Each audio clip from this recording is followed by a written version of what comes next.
So please welcome Professor Sir Christopher.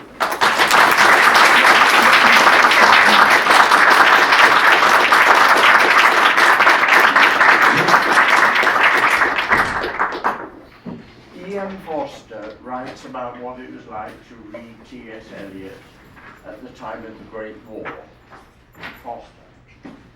It was during the war that I first came across Mr. Eliot's work. It was Egypt, no danger or discomfort. Still, it was the war, and while waiting for while waiting for a tram in Cairo, I sprained my ankle upon the asphalt pavement and was carried into the garden of a friend. Literature was available. Huysmans' Al Rebour is the book of that blessed period that I remember best. Oh, the relief of a world which lived for its sensations and ignored the the world of Dissent. Was it decadent? Yes, and thank God. Yes, here again was a human being who had time to feel and experiment with his feelings, to taste and smell, and arrange books and fabricate flowers, and be selfish and himself. And in the hasty, uncritical fashion of those days, I tacked on to Huysmans some poems which had come out in a sort of paperish volume from England, Prufrock, Portrait of a Lady, and a few more. The poems were not Epicurean, still they were innocent of public spiritedness. They sang of private disgust and diffidence, and of people who seemed genuine because they were unattractive and poor. The author was irritated by tea parties and not afraid to say so, with the result that his occasional might have beens rang out with the precision of a gong. I should have been a pair of ragged claws scuttling across the floors of silence. Here was a protest, and a feeble one, and more congenial for being feeble. For what in that world of gigantic horror was tolerable except the slighter gestures of dissent? He who measured himself against the war, who drew himself up to his full height, as it were, and said to Armadillo Armageddon, a vaunt, collapsed at once into a pinch of dust. But he who had turned aside to complain of ladies and drawing rooms preserved a tiny drop of our self-respect. He carried on the human heritage. I think it's a very, very beautiful essay by Forster. And, as you know, Forster and Eliot had tangled and difficult and sometimes rather ugly relations. And Eliot received from Forster, I think, the most telling rebuke that he received from anybody at the time of the death of D.H. Lawrence. Extraordinarily beautiful submission by Forster. Now, I'm going to be talking about this poem and in a way the edition of it, and I hope therefore we will have a discussion because editing doesn't lend itself to simply a lecture. But the point that I want to make is that Forster is both tellingly right and importantly wrong in wishing the war not to be in these poems. That is, he wishes them not to be for these very good reasons, that to measure yourself against the war would have been hopeless and indeed intolerable, insufferable in its vaunting and so on. On the other hand, Mr. Apollinax is about submarine warfare. And that isn't something I had realized until Jim McHugh and I started to edit the poem. Let me read you the poem, quote some things from my notes, and I hope that we will move to a discussion of the poem. He must be unbalanced. He has no Greek, all right? I have no Greek. I have a son, therefore, who's a Greek scholar. It's a good idea to diverge from your parents in somewhere. But I remind you that what the Greek means is what novelty, what marvelous paradoxes, how inventive he is. The ways in which that does and does not fit Bertrand Russell, who from very, very early on was held to be the figure, intimated, caricatured, shadowed in Mr. Apollinax. So Mr. Apollinax, I read it. Thank you. When Mr. Apollinax visited the United States, his laughter tinkled among the teacups.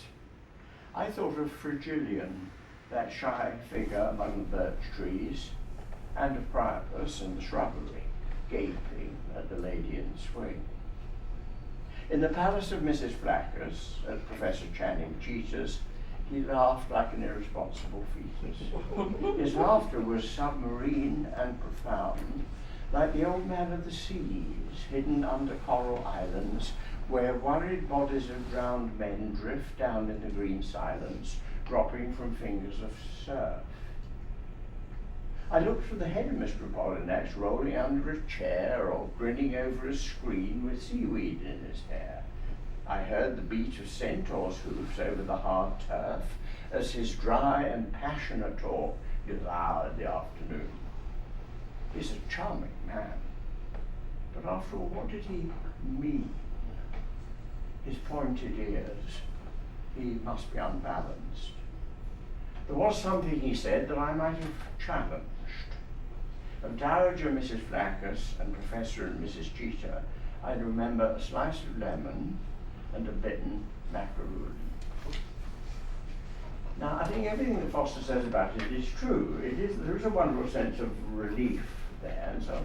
Except that from the beginning, as soon as you say, how did Mr. Apollinax visit the United States, it had to be not by aeroplane but by boat. And the word submarine, which I'd never taken the full force of, reminds you that in 1915, this is a poem written in 1915 and published in 1915, collected in 1917. 1915 fails to bring the United States of America into the war, despite the submarine attack that lost a lot of American lives, and despite the complications by which a civilian ship turns out really to be a strictly civilian ship because it is loaded with armaments and so on. So that whole complicated world of international mendacities, fast forward to the Falkland War or wherever you wish to go when it comes to the world of sinking great ships, and the sense of collateral damage. So behind the line when Mr. Apollinax visited the United States, there has immediately to be some sense of what's to come. And then there's a lot about drowning in the poem. I feel it's kind of daft of me not to register this before, but we all read poems by delightedly returning to the things which always delighted us. And what always delighted me in this is this picture of Oxford and Cambridge, insufferably snobbish places, which one feels guilty about having really rather enjoyed. Sir Maurice Maurer talking fluent French and some complication, honorary degree for Jean Cocteau. You creep up and you wonder what Sir Maurice, linguist beyond parallel, and so what he's actually saying. He's saying, splendid. Splendid. Oh, well, I could manage splendid. Fluent French and so on. So that whole world is very much the world of these fragments of conversation and the amazing self-righteousness of the people when there is a visiting professor. But, I'm sorry. Take two. Win so much. So when Mr. Apollinax visited the United States, is in touch with Professor Channing Cheetah. I mean, there are visitors and visitors, and he is, of course, Russell is, of course, a visitor at Harvard, where he meets the young Eliot, and I'll remind you of some of those facts. But what you've got from the beginning is something which is much, much more dangerous, as well as... So it's as much in touch with the war as it's in touch with drawing rooms and people irritating you and people being attractive because they're weak, and so on. I particularly like the whole line. If you think about how the conversation goes, he is a charming man, very, very dangerous about Russell, of course, who was, to many people's destruction. But after all, what did he mean? With mean doing a terrific lot of work, isn't there? A whole philosophical seminar then based on what you mean by mean. What is the meaning of meaning is going to be a very important concern. His pointed ears, ... is one. There's a new book on ellipsis which I'm looking forward to reading. I haven't yet read it. Ellipsis is immensely important. Larkin has lovely jokes about it. So when I was young, it meant soft porn. And perhaps for some of you, he undid her blouse. ... little buttons, tiny little buttons and so on. Eliot, wonderful with ellipses, sort of groped his way, finding the stairs unlit. And you go ... Though Eliot had written the full line. very, very beautiful. It's the amputation of the full line down to an ellipsis with this curious feeling. Well, it's difficult to use the word groping now in the present state of the American presidential campaign. Sort of groped his way finding the stairs under it. It's sort of part of the tenacity of an erotic scene that you've just witnessed and so on. So that half line, his pointed ears, ... You must be unbalanced. And the relation of your ears to your balance is, of course, a real point. I mean, you always feel just below the surface of anything in Eliot. There's something grimly realistic about it. And then the only person who gets a whole line of professorial self-assurance, there was something he said I might have challenged. Whenever you have a visiting speaker, afterwards people say, there was something he said I might have challenged. Well, why didn't you challenge it? And this is the sort of feeling, wonderful little tensions and little spitefulnesses of a kind that remind us that Russell is Bloomsbury. And if there were ever a group of people who just loved being spiteful about one another, the second somebody wasn't in the room, you could be quite sure they were saying something absolutely terrible about you. Virginia Woolf on Eliot, Virginia Woolf toadying to Eliot, and then Virginia Woolf very, very happy to write about Eliot's other friends and so on. So the world of, I'm not wishing to push aside what Foster says, it's all true, but what's also true is this very extraordinary submarine, the worried bodies of drowned men. Worried is, I think, exceptionally beautiful, as you're worried by the water, worried by a dog, and so on. It goes forward into the anxieties of the women in the dry salvages who are wondering whether their menfolk who live by fishing will ever come home. That's those sleepless nights of anxiety for people who are at sea. So what kind of notes might the poem need? Well, I think it needs notes, first of all, of this kind. Eliot to Foster in 1929. I only think that you exaggerate the importance of the war in this context. The war crippled me, as it did everyone else, but me chiefly because it was something I was neither honestly in nor not honestly out of. And then there's more about the war, and that, you remember his attempts, we have the evidence of the letters, his attempts to work in intelligence or in fact something naval to do in the service of the war, with a very, very strong sense of what Henry James had done. Henry James's greatest tribute, greatest honouring of England being, or Britain being his choosing British citizenship because of the war. He's very explicit about that. And it is strange, that gap. It was strange being in Boston in two years ago, where the start of the Great War was being celebrated by a nation which wasn't in it. That is, 1914, no, 1915, no, 1916, no, not till 1917. And the gap between the sinking of a great ship and the entry of, but the entry of America into the war was a direct consequence of Germany changing its mind about whether it would have any ban on the sinking of civilian ships. So there's a public announcement that the new war policy is different, and that precipitates the entry of the United States in 1917. So it's a poem. It's rather wonderful to be talking about it in this room, which is clearly ordinarily used by the Security Council of the United States. I was writing to shot something which says Ruritania, or whatever country you're representing today. It's a poem about international relations. It's a poem about war and peace. It's a poem about the paradoxes by which, where Eliot lives, the war is on. Where Russell visits, the war is not on, despite casualties, like death by water, all of that. So it would partly be correspondence between Eliot and Foster. You're quite right about this, or I only think, and so on. It'll partly be notes about Eliot's relations with Russell.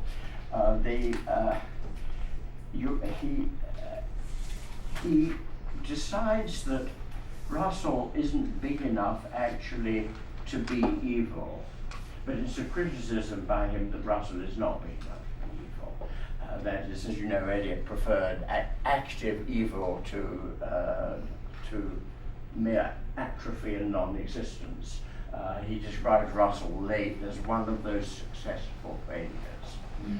That is, the humanly and at a certain point as a philosopher, as a political philosopher, he's famous for success, but is no longer a success within those worlds. If I can just remind you about the dates, March 1914, he meets Russell, who's teaching at Harvard and so on. Eliot then moves to Merton College, Oxford, 1914 to 1915. July 1914, he's on his way to Germany, and he comes back from Germany in August 1914 and so on. Great War is July 1914 on. The submarine war, and he runs into Russell in London in 1914. German submarine sinking the Lusitania is May 1915. July 1915, Eliot visits, sails to the United States, July 1915. Mr. Apollinax is written late 1915. It's published in poetry September 1916, and then it's collected in 1917 in Proof and Other Observations. So it has, like a lot of Eliot's poems, it has reappearances, each of which, though his isn't a performing art, to go back to John's kindly mentioning Bob Dylan, Ezra Pound and T.S. Eliot fighting in the captain's tower while Calypso singers laugh at them and fishermen hold flowers. So there isn't any question about what Eliot means to Dylan, and Dylan comes up with that lovely Eliotic distortion. April or so is a cruel month. Why can't you say April or so? I could say I'll see you at 11 in the morning or so. Why can't I say I'll see you in April or so? What happens to these temporal units that means that the violation of the rhythm feels very like what Eliot does with When Lovely Woman Stoops to Folly and etc. Move on from that.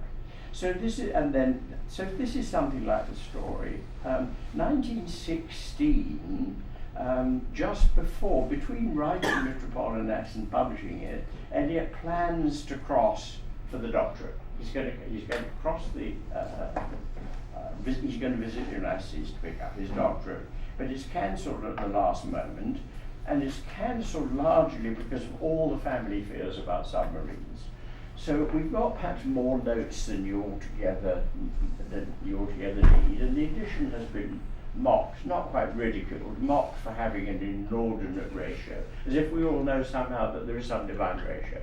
You should have an inch of poems to a foot of notes. Somebody's gone badly, excuse me. So there's a certain amount of that kind of stuff. But so 1915, he writes to his father the night before I sail. So he's married Vivian, and Vivian is of course important irrespective of whether Bertrand Russell had an affair with her. She is important because she is an object of Russell's priapic concern. Those pointed ears, those fawns are dangerous, not only in Hawthorne are they dangerous. Callous joke by Eliot in August 1915 writes to Conrad Aiken from Gloucester, Massachusetts, I hear you have plunged into the Atlantic, meaning being published in that periodical. It's on the edge of very bad taste in a way in which a lot of good things and a lot of bad things are on the edge of bad taste. My address will be care of Bertie Russell. He's lending us his flat for a time. Us is slightly dicey. Vivian declines to accompany Eliot to America because of fear of submarines. He writes to his father in 1916, there are some signs of war even in this remote western country, a torpedo boat, motorboat looking for submarines. Eliot's mother writes to Russell in 1916. Now, let me just say, Jim McHugh and I decided that we would often quote things that are later than the poem. That is, there are gains and losses in that. It's largely a matter of tact, not only in the editors but in the receiver of the editorial notes, what you do with that. Eliot has a way of being haunted in his prose as well as in his poetry by the earlier things that he had written. And this case of a poem which is written in 1915 but not published till 1916 and not collected till 1917, it's as if it has various spectral existences during that period. So he writes to his father in 1916. Eliot's mother writes to Russell in 1916, 8 weeks after a cross-channel steamer torpedoed. It was natural you should feel as you did with the awful tragedy of the Sussex.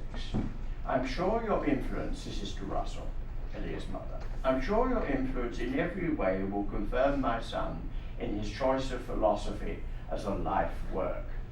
Well, what it confirmed Eliot in was the belief that non-Christianity was a big mistake. That is why I am not a Christian precipitated Eliot's decision to be a Christian. Eliot's very, very clear about how much he owed to Bertrand Russell as happily counterproductive. All those bad arguments clinched it for Eliot. I have absolute faith about her son. I have absolute faith in his philosophy, but not in the vers libre. That one gave the French at that point. Diseases, foreigners. She said about your being in Paris, the very words give me a chill.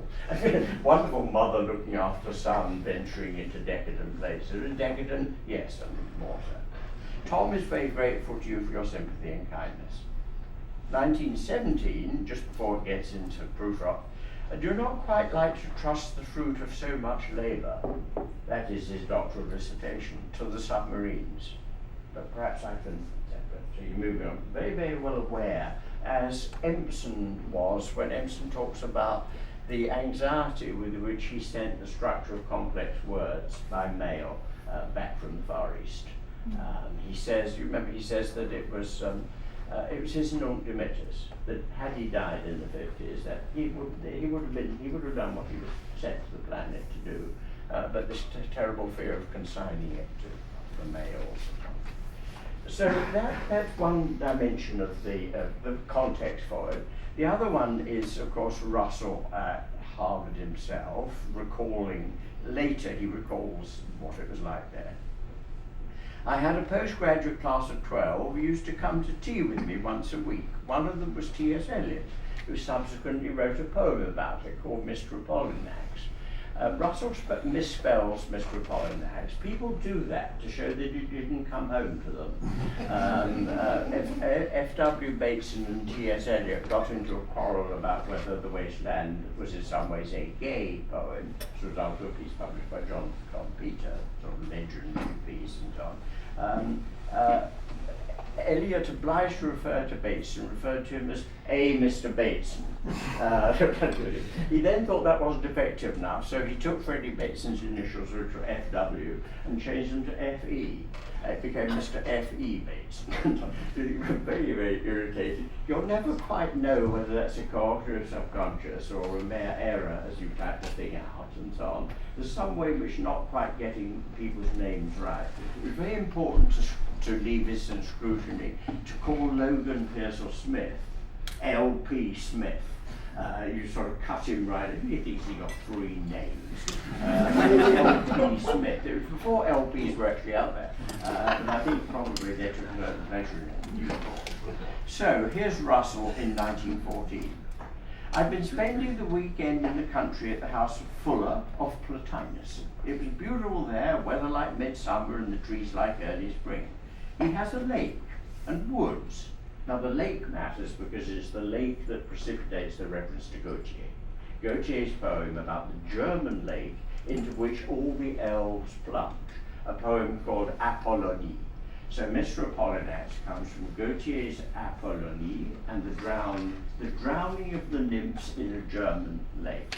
My French is not good. My mother was French, but my father became a Francophone almost immediately, and we were brought up with very, very little French. And I would blush in Canada to utter very bad French, something like that. He has a lake and woods and various agreeable things, and by all the rules he ought to be agreeable himself. They were spiteful, these people, weren't they, about somebody having just been your host, that's Russell. By all the rules he ought to be agreeable to himself, being good-natured and cultivated.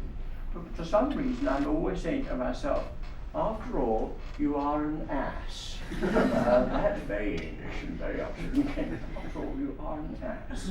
My pupil Eliot was there, the only one who was civilized, and he is ultra-civilized. He knows his classics very well, is familiar with all French literature from Villon to Vizra. That's rather good, VIL to VIL, and so on. And is altogether impeccable in his taste, but has no vigour or life or enthusiasm. He is going to Oxford, where I expect he will be very happy.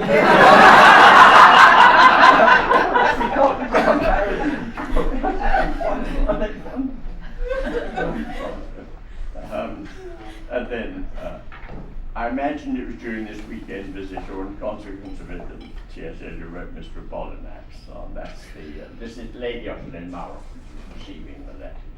So this is that part of the story, and the other parts of the story are subsequent things that I mentioned. Bertie, because at first I admired him so much, is one of my lost illusions. He has done evil without being big enough or conscious enough to be evil. I owe him this, that the spectacle of Bertie was one contributing influence to my conversion. Of course, he had no good influence on Vivian. He excited her mentally, made her read books. Made her read books, I was terrified, thought like a wife. Made her read books and become a kind of pacifist. And no doubt was flattered because he thought he was influencing her. I have tried to subdue the desire to influence anyone. Unfortunately, she found him unattractive. Now that's a really weird remark. Unfortunately, she found him unattractive. Well, it's unfortunate for Russell, but you would think it would be fortunate for Eliot, except that he wouldn't have minded having Vivian off his hands. So it's very fun. It's like that great misquotation by Eliot from Middleton. I loved this woman in spite of my heart. Well, the line Middleton is in spite of her. So Eliot, and that's clearly not just Vivian based, but is prompted by American misery and so on. So these are some of the contexts. The other one I think that I just would remind you of is the Gautier. I've got lots of notes on that and so on. So Jim McHugh and I have about 8 or 9 pages of notes to the poem. These various contexts, they are never, as the reviewer said, sometimes complainingly, sometimes not. There are no critical notes in the sense there are no notes that do not have a point of information in them. That is, I'm taking it that a scholar is somebody who knows something that you may not know. He or she had better watch it because you did know it, and it's kind of irritating to be condescended to. Or the scholar needs tact in that you may not believe it. As you may say, I didn't know this before, and I don't know it now because I think you've just made it up. She said about a lot of the notes in this edition. I've just mentioned one. I will bring us into the conversation. I've just mentioned one. I'm very pleased with the notes to politic, cautious, and meticulous. A line which begins POL, ends US, and has ONI in sequence in the course of it. Now it's impossible to read I'm not Prince Hamlet, nor was meant to be, without Polonius coming into your mind. It comes into everyone's mind. Defendant Lord, one that will do to swell a progress, start a scene or two. Polonius starts 2 scenes in Hamlet, and so on. So there are an immense number of ways in which Polonius is behind the arras of the line. The line stretches out, POLONIUS, politic, cautious, and meticulous, and politic is visited upon Polonius, not only because of the POL bit, because of the worms. It's the most horrible, absolutely memorable use of the word politic in English literature, is the diet of worms, politic worms. They're reading now at him. Well, they're not actually at him yet, because he's only just been killed. Politic, and there's a good deal of Polonius that turns on the word cautious too, and not only his behaviour, but the word itself and being in terms of caution. Scenes, meticulous, and so on. So we've got a lot of notes, as it were, that try to bring together the multiplicity of the ways in which something is intimated without it being announced. So even as to be or not to be is intimated in Northern Entity. So Polonius hangs around those lines in some way. Now, many reviewers have simply said, you know, I'm with you to this point, but then it gets very far-fetched.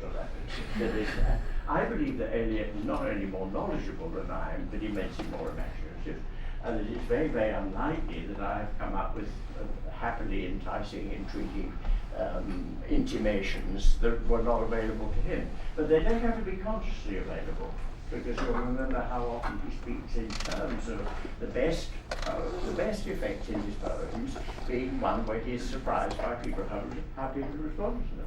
And he believes that, yes, it was there, but like an athlete, I didn't have to do it consciously. I did it by a combination of training and instinct and so on. Let me read the poem again, and then we can talk about it, or indeed about anything that you want to talk about.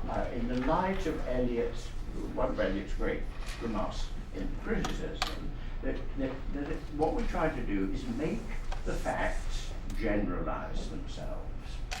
Now, it's very beautiful. Let the facts generalize themselves would be sentimental, and make the facts into a generalization would be intimidating and the wrong kind of authority. Make the facts generalize themselves is very, very beautiful, and it's what kind of parents wish of children. An awful lot of what Eliot understands about relations between parents and children goes into how he conceives of the creations that are his poems, as of course happens for a great many writers. So let me just read, I'll read the poem again, please. Mr. Apollinax. When Mr. Apollinax visited the United States, his laughter tinkled among the teacups. I thought of Fragilion, that shy figure among the birch trees, and of Priapus in the shrubbery, gaping at the lady in the swing. In the palace of Mrs. Flaccus, a Professor Channing Cheetah's, he laughed like an irresponsible fetus. His laughter was submarine and profound, like the old man of the seas hidden under coral islands, where worried bodies of drowned men drift down in the green silence, dropping from fingers of surf. I looked for the head of Mr. Apollinax rolling under a chair or grinning over a screen with seaweed in its hair. I heard the beat of centaurs' hoofs over the hard turf as his dry and passionate talk devoured the afternoon. He is a charming man, but after all, what did he mean? His pointed ears, he must be unbalanced. There was something he said that I might have challenged. Of Dowager Mrs. Flaccus and Professor and Mrs. Cheetah, I remember a slice of lemon and a bitten macaroon. Thank you. Please ask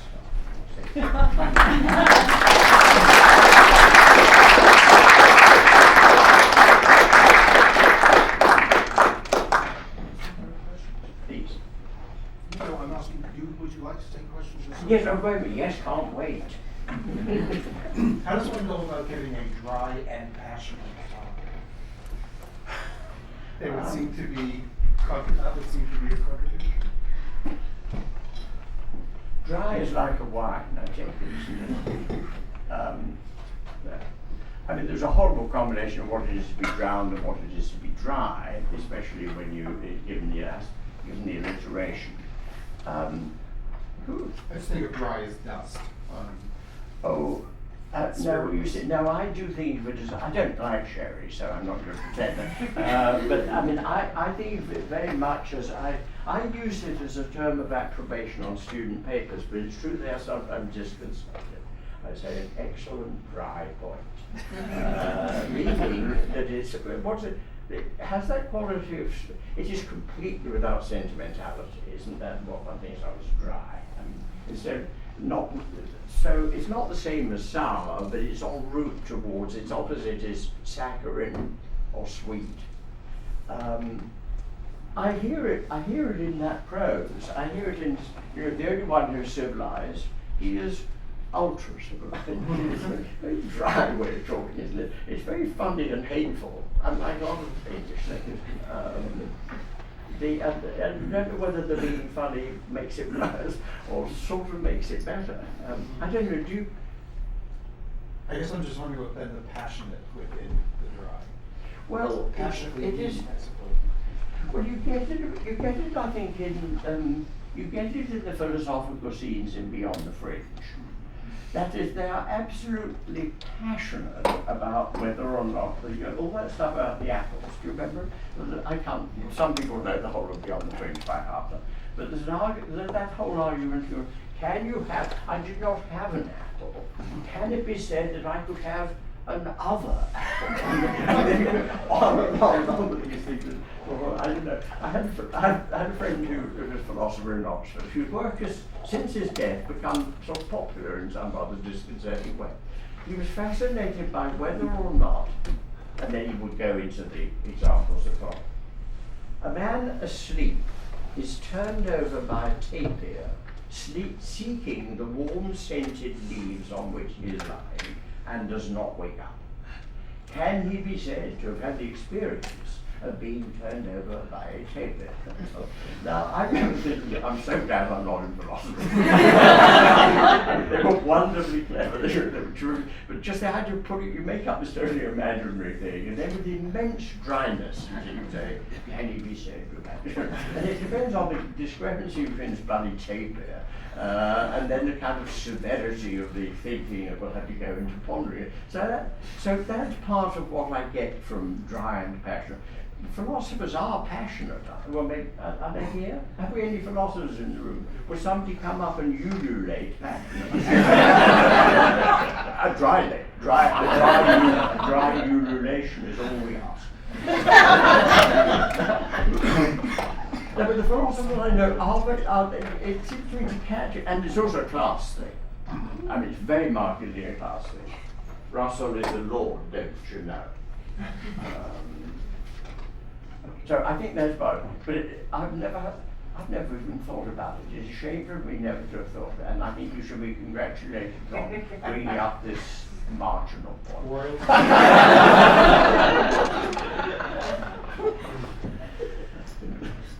Please.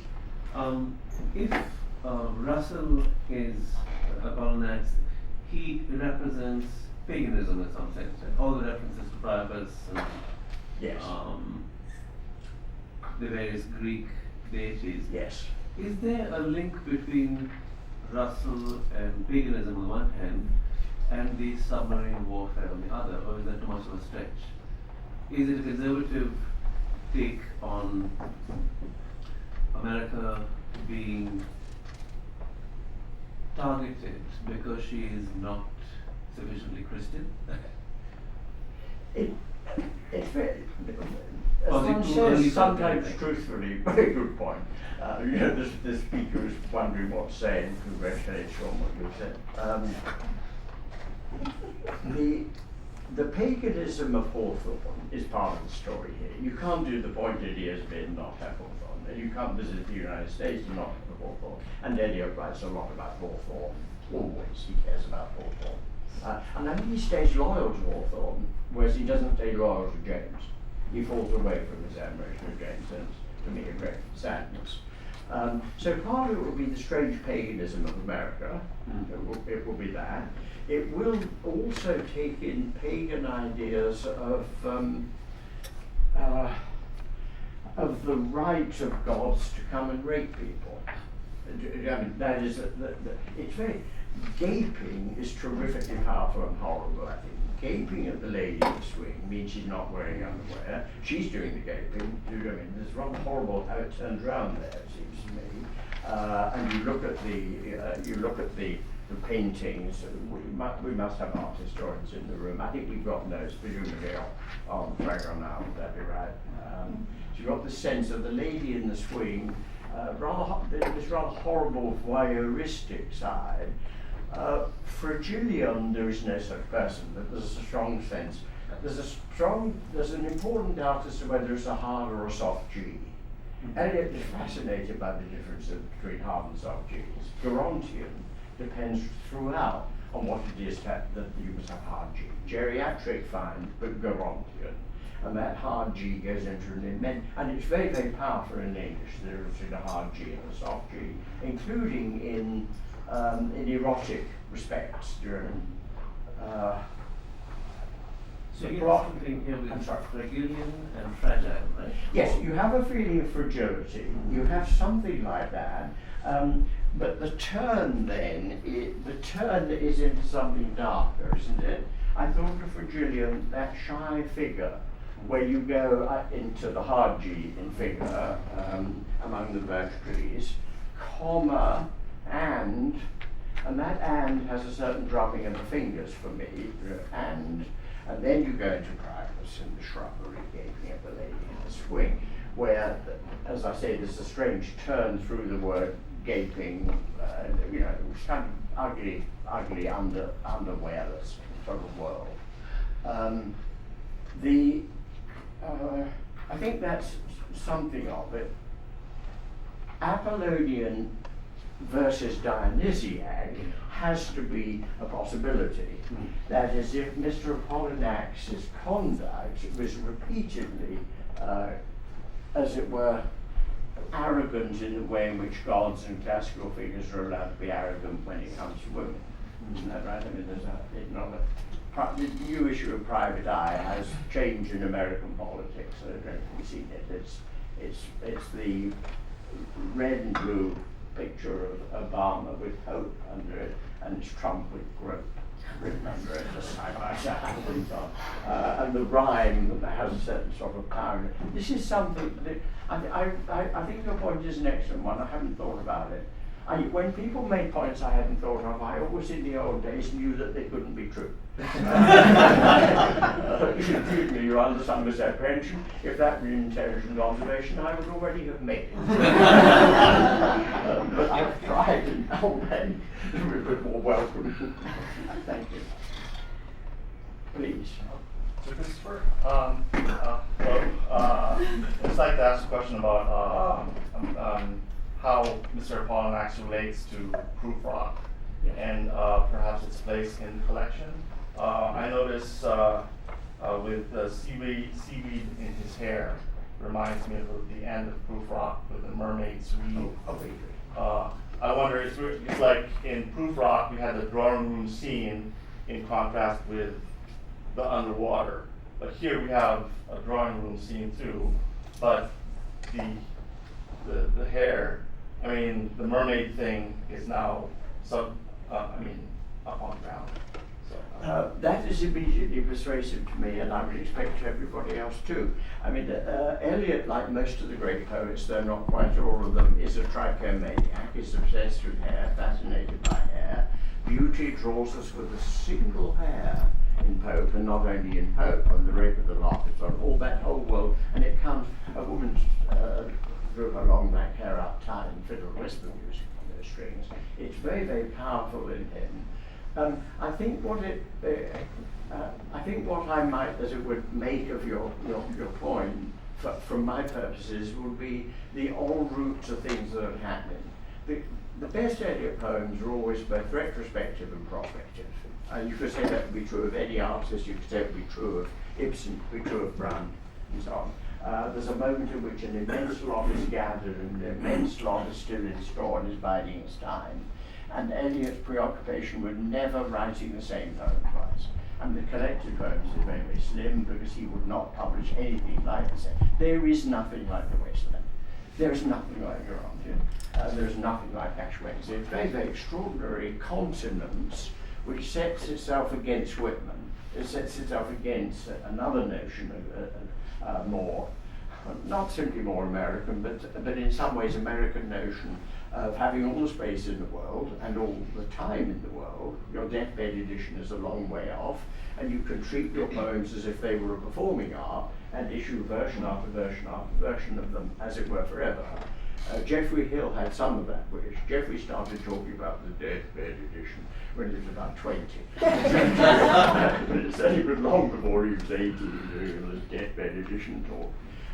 So I think, on the one hand, this poem fits very well what Foster is talking about. It belongs to a portrait of a lady with proof rock in terms of the depth, stay with submarine and profound. A colleague, I have a colleague of mine, Kevin Barrett, who points out that if the submarine is profound, it's not as dangerous as when it isn't profound. That's the thing, submarine warfare, if it's down there, the time to get scared is when it isn't down there. Do you know what I mean? So the whole thing has it complicated, and the nautical scene is nothing like the Atlantic North Sea Channel. You know, it's got sort of tropical island sort of feeling to it. So I think a lot of the best things in proof rock and other observations are en route to Poems 1920. They're en route to Corbière, to dropping La Forgue and moving to Corbière. With an acknowledgement, Eliot's copy of Baudelaire is just going on the market. I don't know what they want for it, but I saw it in a catalogue. And Eliot had written against one of Baudelaire's poems, anticipates most of Corbière. This feeling that Baudelaire going into Corbière as well. So there's a shift there. Corbière means you're going away from Henry James. You're going towards Sweeney Agonistes. You're going towards poems set in brothels, which have a fierce, coarse side, and Sweeney Agonistes with fierce jazz rhythms and so on. But thank you. Please.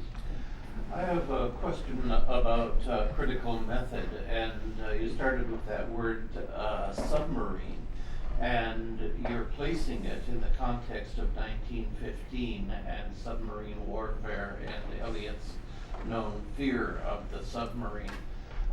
Instantly makes sense, but it's a new observation, I take it. I gather no one has made it before.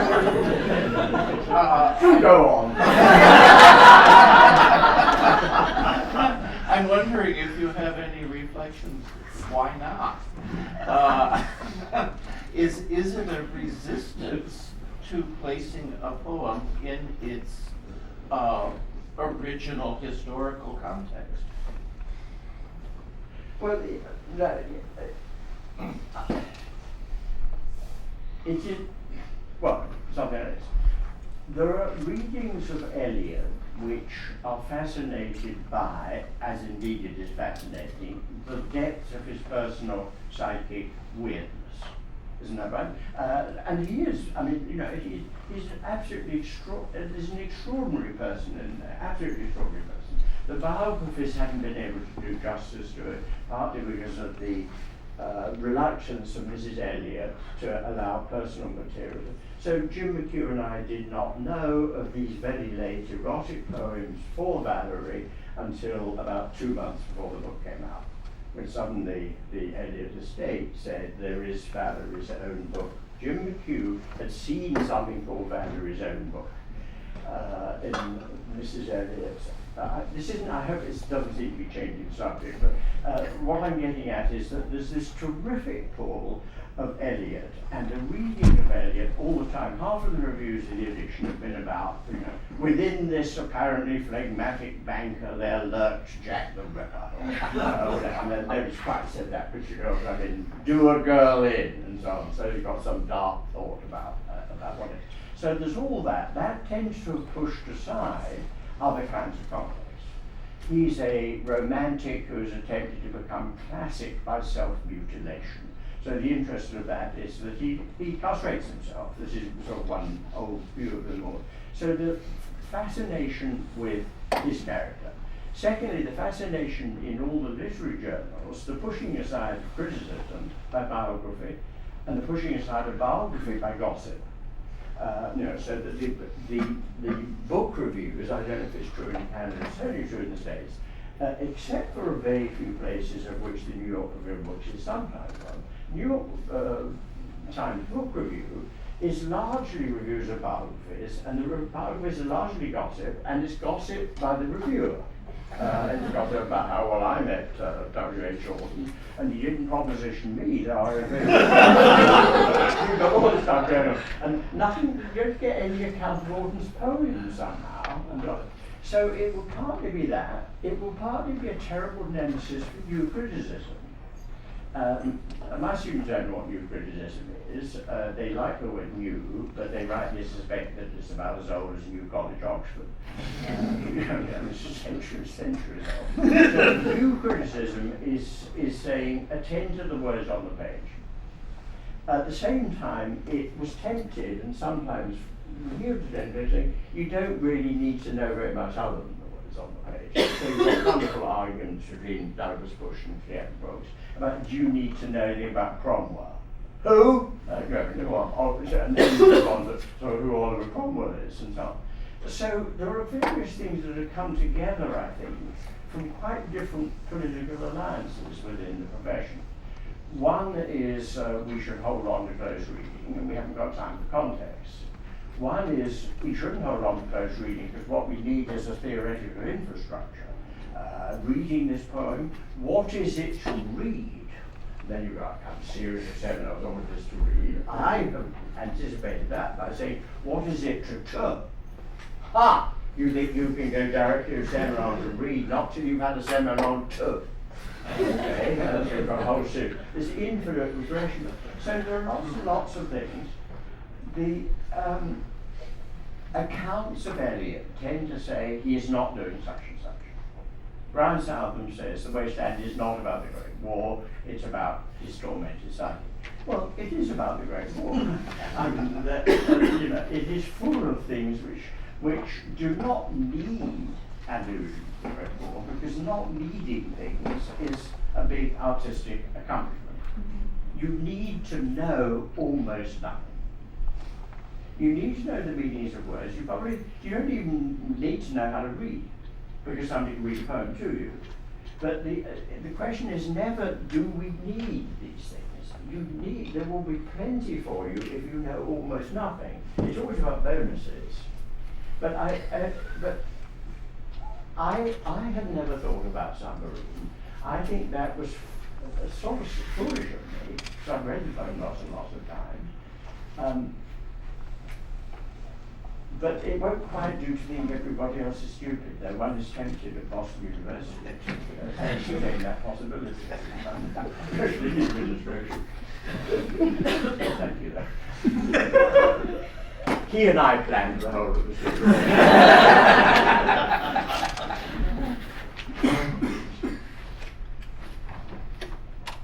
Please. So one thing that was really gaining a lot of momentum in America at this time was Freudian psychoanalysis after Freud's visit to the States. Do you have any notes about that? No. Seriously though, do you have? Does that show up in your reading at all? I'm thinking particularly of the idea of the submarine in the context of psychoanalysis. Well, my book on prejudice, on Eliot and prejudice, didn't engage with Freudian thought. And I think Eliot didn't engage with Freudian thought except on the matter of religion. So that he reviews the future of an illusion, and quite rightly given his belief, he finds it empty and arrogant. He's very against it. He thinks it's very badly argued, which it mostly is, and so on and so forth.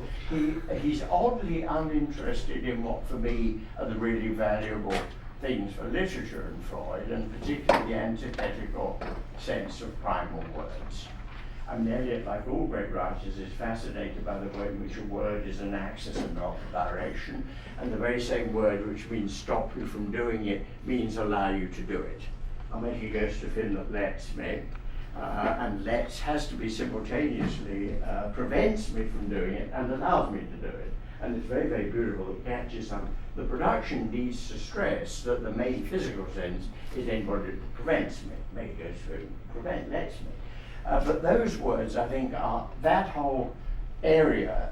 Freud is, I think, wonderfully discerning and provocative with that. It's very short, 5 or 6 pages only in volume 4 of the collected papers. Beckett understands those words. I shall soon be quite dead at last in spite of all. Depends on quite meaning either somewhat or altogether. These antithetical senses. The French is tout à fait more, enfin. So there's no equivocation in the French as to what it will be to be quite dead. But as soon as it goes into Irish English, it's got this other horribly different thing that everybody in Beckett is quite dead. And it's what's in store for us, either in the Inferno or in Purgatory, that we won't be allowed to be fully dead, you know. So I think there are Freudian things, but I think Freud didn't matter to Eliot except as another incentive to being a Christian. You know, that is what any bad arguments against Christianity seem to him to mean that Christianity. I mean, it's an illogical position to take, but it seems humanly to matter to him. But that's the best I can do there. Thank you. Please. I got caught when you were reading it on the irresponsible fetus because it's such a bizarre phrase. But I was just looking at, in regard to the fetus being surrounded by liquid, the way that he's laughing like an old man under the coral in the sea. This kind of idea of this kind of warm and womb, kind of cozy submersion in the drawing room. Not being a person who's particularly familiar with Eliot, the first thing that I was thinking of course, is Prufrock, which I think we all know, and that kind of loneliness of the crab cloth sailing across the sea. Do you chart a kind of movement in this kind of submersion liquid image in the drawing room, or is it kind of running through most of Prufrock and the observations? Does it kind of morph as it goes through? Jim McHugh noticed more things than I did hereabouts. I mean, we didn't quite have a division of labour, and each of us read everything. In the end, we had each read everything, and though it wasn't as lovingly intimate as Richard Lovell Edgeworth and Maria Edgeworth, with both of them saying they couldn't remember which bits were theirs and which were rather wonderful. I can't remember which bits of mine, which are my father's, surely. That was against your father. Would be the stuff. Jim put together, we have allusions to this whole mixed feeling, deeply mixed feeling that Eliot, like everybody, has about the submarine world. Its immense luring attractiveness and the hideous discrepancy between what it would actually be like to drown and the illusion, at least, of flowing into. So evenings die in their green going, a wave interminably flowing. We're not interminables. Very beautiful in Stevens. There's a lot in Stevens that is lured by these depths of something. So if you think beneath it all desire of oblivion runs, we'll be laughing on that, then oblivion is wonderfully beckoning to us, I think, from drowning.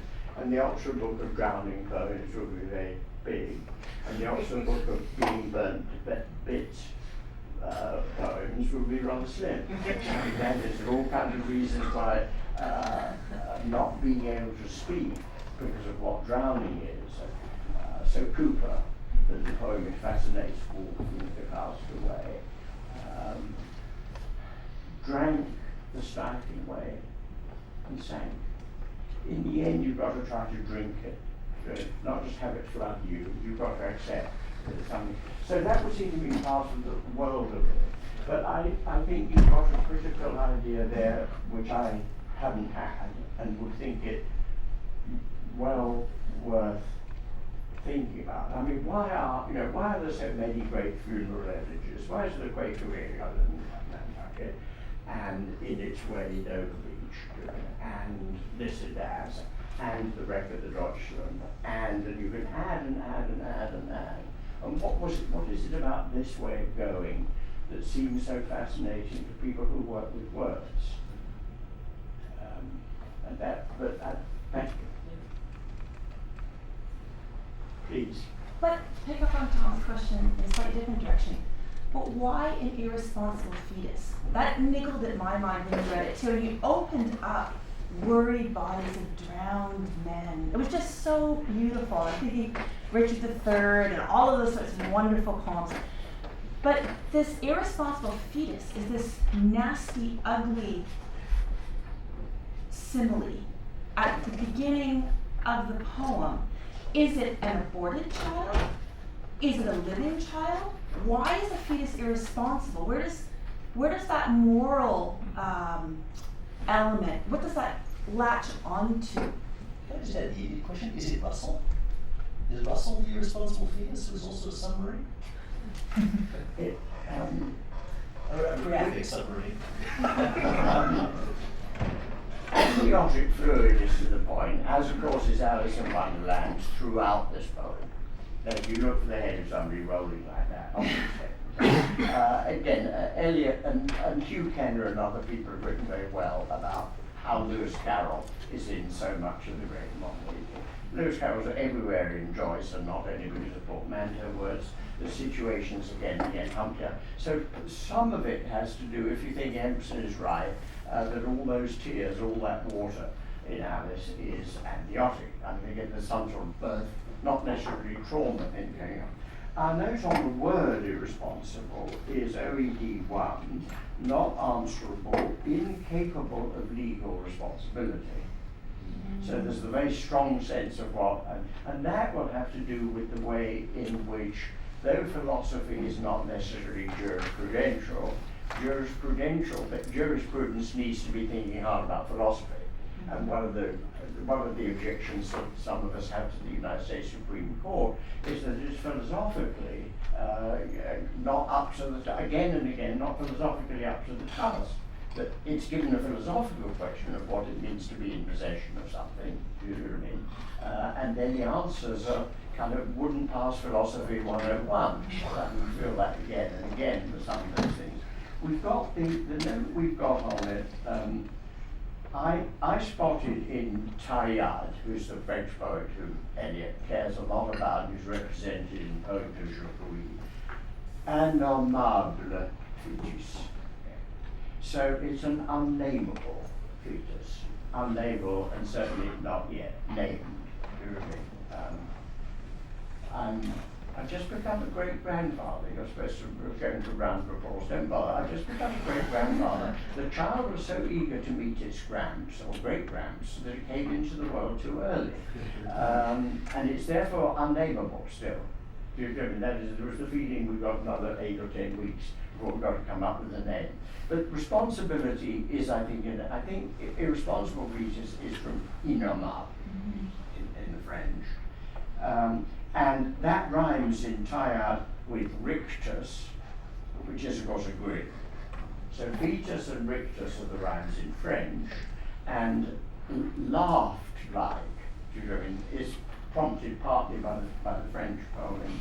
And we've got various notes of this kind. He gets very angry with Poetry Chicago because they drop the line.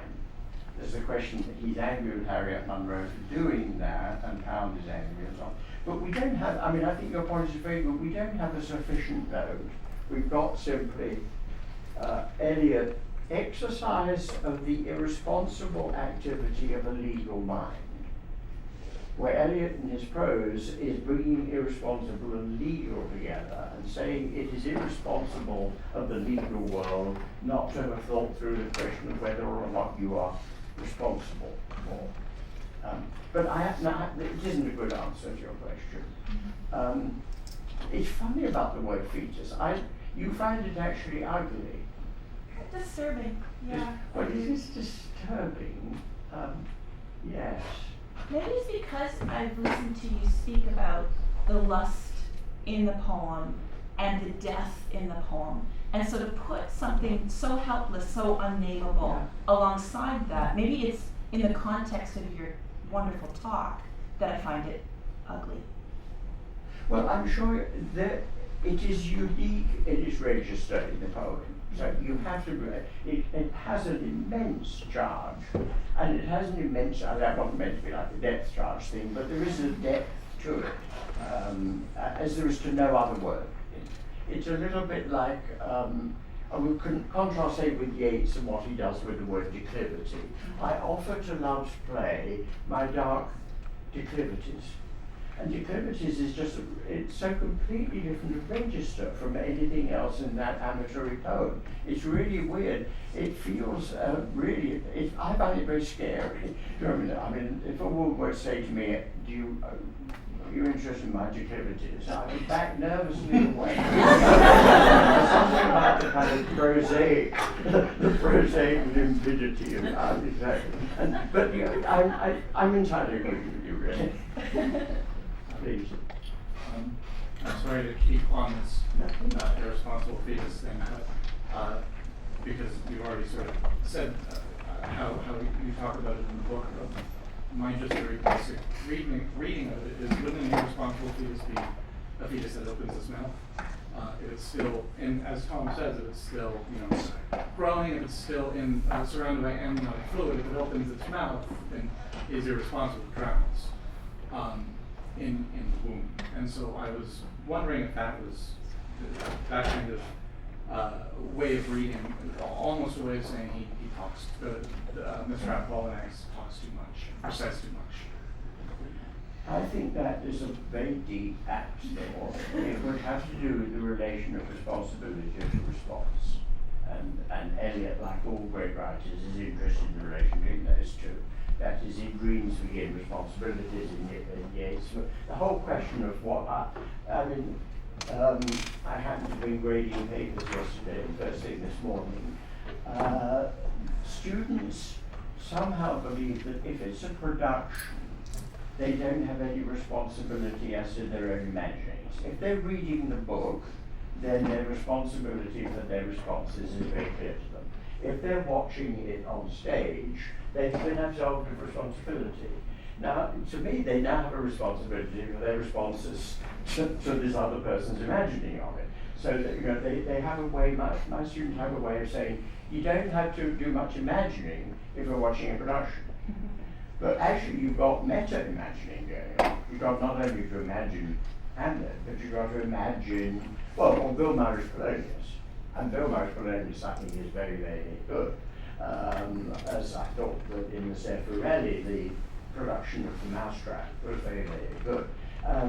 If somebody's been done to them, they're relieved of responsibility. Now, the way in which the responsibility of a fetus might have to do with the responses that a fetus has, which are very, very marked in ultrasound, the responses in this dark cavern. But I think that's how the thought that, just to stay with watery one, the thought that a line in a poetry or a moment, a phrase in a poem is like a stone and it ripples out. Where it ripples, how many ripples, how far it ripples, is not going to be provable. It's very hard even to give good grounds for thinking it doesn't get that far. But Eliot cares a lot that an infant is a creature who can't fact. That is, the negativity of infants is very, very important. That is, the word unable to speak a word. I mean, that is, so infant is a very, very powerful word for him because it, like innocence, it's a negative, has a negative prefix and is hugely positive. Infancy is very. Please, you were going to say something. Yes. I'm sorry, I'm going to make this question about Beckett. Just practicing that. So I'm interested in sort of the idea of time in this poem. There seems to be an anticipatory quality to it, but it's also Mr. Apollinax visited in the past tense. The fetus is that which is anticipated but not yet born, but that is, there's this sort of temporal shift in the poem. The drowned men drift down, that's present tense. And then the idea at the end where the talk has happened and people are kind of gossiping about it after the fact. So I'm wondering about, you said that Eliot, his work is haunted by his previous work and anticipates his work after the fact. So I'm wondering if you could speak to the temporality of the poem in itself, not in sort of the context, but what do you make of the nature of time here? That feels entirely true to me. It involves transatlantic relations, all right. That is, the context of somebody visiting the States is like my visiting Canada now. I'm not going to stay in Canada. I have many friends in Canada, but I'm really visiting it. And what is absolutely clear is that Russell, from his position within English society and from his position within opposition to the Great War, it matters. For instance, Jim and I even flirt with a sort of pun on what a conch is and what a conchy is. That is, there's a terrific novel about shells and conches whenever Eliot's near a shore. And it doesn't matter very much that Russell, of course, is opposed to the war. That is, the story is of somebody who's willing to go to jail to fight against the Great War, and the submarine thing isn't going to choose. It's not going to choose whom to sing. But I think that you're right. Visited, I hadn't properly thought of this. It has, Eliot did not visit Britain. He settled in Europe. He settled immediately into Europe and believed, as it were, that it had been weird and a bit of a mistake for the Eliots ever to leave Somerset. It's very important to get that back. It's so the James case. But I'm sure that you're right. I hadn't thought about bit and macaroon. The macaroon is not even. It's bit, and it catches us that curious way. You look around the table and there's this, there's a little bit of wine left in the glass. There's a slice of lemon, that might be all. So that feeling of it being poised in some way, and it's poised, of course, with Eliot not knowing whether to be a philosopher or not. He didn't get the doctorate. He didn't get the doctorate because he was afraid of the submarines, in part. He didn't really want the doctorate. We are glad he didn't get the doctorate. The idea that he would have become a Harvard person through and through, his whole life going on and on about F.H. Bradley, who he would increasingly have found unsatisfactory. So the antagonism between philosophy and poetry is very profound in him. The work is better done in two heads. Don't try to be a philosophical. The work is better done. So I think you're completely right. That was a rather long-winded expression of gratitude. Please. Yes, a comment and a question. The comment is on fetus, and I must say that whenever I see that here, I think of Beardsley, and the fetus figures in Beardsley appropriate to this whole 1890s kind of decadence, bacchanalian feeling of the poem. And Beardsley comes up elsewhere in Eliot, in The Wasteland, in The Woman, at the dressing table, and I think of Beardsley's illustrations of hope and so on. That's simply a suggestion on the fetus thing. But Channing Cheetahs hasn't gotten a comment yet, and it strikes me as a very rich kind of concocted name. And Channing, of course, goes back to Eliot's antipathy to New England transcendentalism, which was his mother's thing. And Cheetahs is, well, I can't help thinking there must be a lot of post-colonial comment on that. So I wonder if you could elaborate. Well, the word fetus is for me profoundly an aphrodisiac.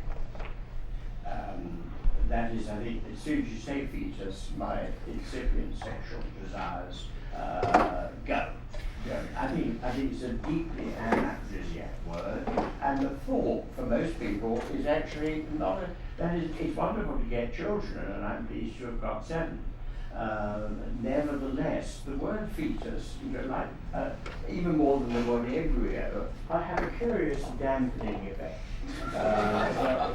Loved ones, if you're really trying to excite her, you don't say, terrifically look forward to your having a fetus. Any chance of a fetus as a result of what we're about. It's a profound, it's not an asexual word, but it's an anaphrodisiac word, I think. It's not the greatest anaphrodisiac moment of things he is. Sorry, I'm getting off the subject slightly, but I'm only going to see you once. There's a love scene in one of Ames's novels where the woman says to him, I desire you utterly. And something about that phrasing, he thinks to himself, one more corking cock crinkler like that, and he was done. There's this vision in a summer season when soft was the sun, she says. No, you don't need Langland, please, darling. No piss button. Sort of put a band on it. So there's something about the word, this goes back, there's this chill that it strikes. It's quite different. It's not priapic as a word at all.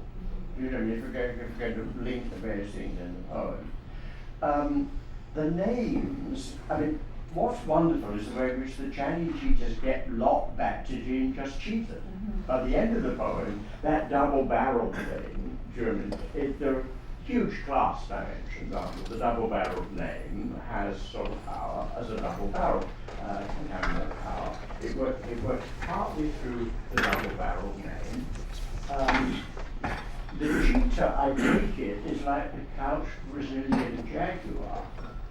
Big cats for Eliot, and indeed small cats, are very erotically charged. Is that right?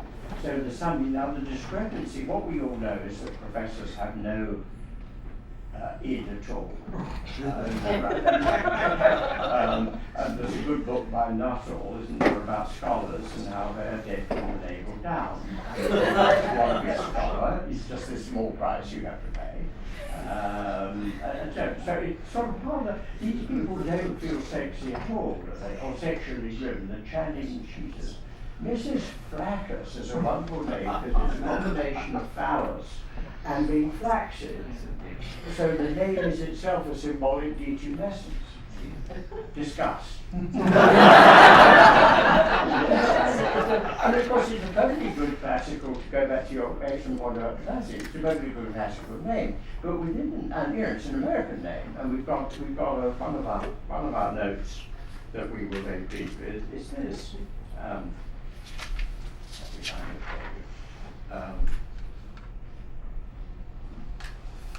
Sorry.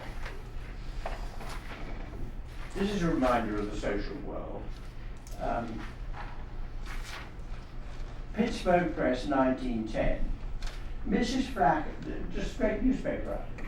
Mrs. Flaccus, spell FL, which brings it much closer to flaccid. Mrs. Flaccus names Ace for smart tea. Prettily appointed event to be given next Friday afternoon at her home. Mrs. Charles L. Flaccus, who has cards out for a tea to be given next Friday afternoon, has chosen as her aides for the affair Mrs. H. Fred Mercer, Mrs. Newton Chapin, Mrs. George Bliss. Remind you that the wives all have the husbands' first names and so on. Miss and on. The hours are from 4 to 6 o'clock, and the appointments will be handsome and artistic. There is no special guest. Okay. So that's the sort of world that you visit. That's the world of the tea parties. At 1910, there's no reason to think that Eliot knows that either himself, but he knows very well that Flaccus is an American name, trailing some of these etymological puns or suggestions and trailing the classical world in it. What was I pretending to answer? What was it? I can't remember where it ended. Channing Cheetah, the name? Yes, the the name Channing Cheetah. That's what I meant. Well, watch for the bit. You think that wonderful move in one of the 1920 poems, the couched Brazilian jaguar compels the subtle efference of tact and so on. Grishkin has a maisonette. Through these choices, if you want to seduce something in the animal creation, you can either have this wonderful smell going with you in the sense of the jungle, or you can own a maisonette. It's very, very extraordinary how it works. And the word maisonette feels both French and not French at all. It's got this terrific feeling that the French have no saying maisonette out loud. What about us he devours, the tiger? Yes. That would be religious, I assume. Yes, I think exceptions are sometimes made for tigers. See Blade. I'm tiring you out, and even perhaps tiring me. Would anybody like to say some last good thing? Not a good thing. The last good thing. You're going to say it, John. Unless there are any more questions, I'll just say thank you very much for an absolutely wonderful talk.